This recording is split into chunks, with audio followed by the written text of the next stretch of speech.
If you told me 10 years ago I'd be breaking down a boxing match between Mike Tyson and Jake Paul, I'd say you were delusional. But here we are. The social media sensation that built an empire off YouTube is fighting a knockout sensation that built an empire off of boxing. Mike Tyson, the global boxing icon. Not only for older generations, but for anyone who respects the sport of boxing. He could return to the ring against anyone and still sell out at 58 years old.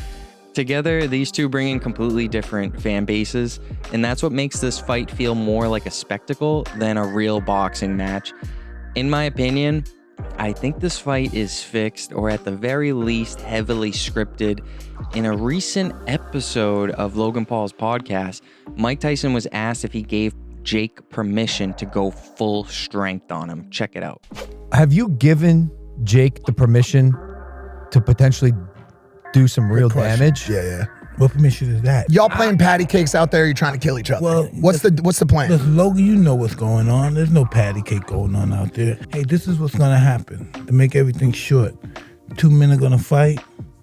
Somebody's gonna win. They might fight again, and then they go to their separate banks, and life goes on. That's a huge red flag right there. I mean, why would Jake need permission to go full power in a legitimate boxing match? And why is Tyson so sure of a second bout between the two of them? It sounds like the outcome is already planned out. Dana White also gave his opinion on the fight recently. What do I think of the Mike Tyson fight? Yes. Mike's 58 years old.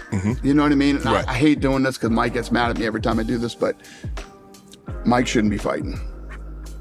Fight guys that box for a living and guys that are your age. How about that? Jake needs these guys. Jake needs Tyson and needs all these other people because everybody's going to tune in to hope that Mike Tyson knocks him out. Right. They're not tuning in because they think Jake Paul's a great fighter and they want to see him compete. And the novelty did wear off. That's why he has to get a guy like Tyson and To try to get some like some credibility back. When he fought somebody that was actually his age and was actually a boxer and was actually his size, he lost.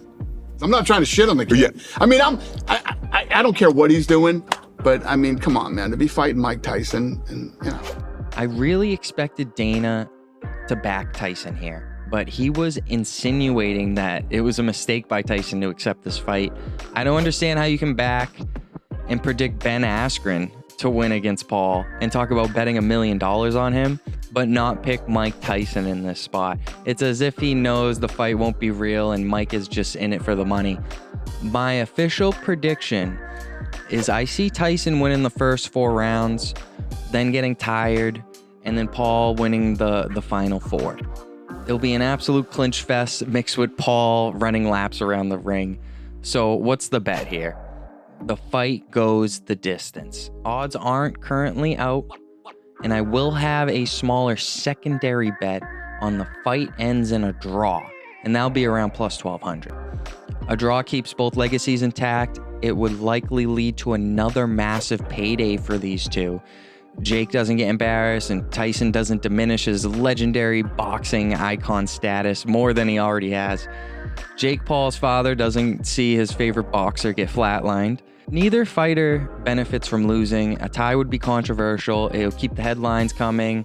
It'll keep the money flowing. But I'm open to hearing what you guys think. Logan Paul fought a legend in Money Mayweather a few years ago, and that ended in a draw. Looks like the same situation here, except it might be Paul carrying Tyson. So I ask, is this fight real or is all of it for show? Let me know in the comments, and don't forget to like and subscribe. But that's only if you like money. Bet the draw. You heard it here first. Let's ride.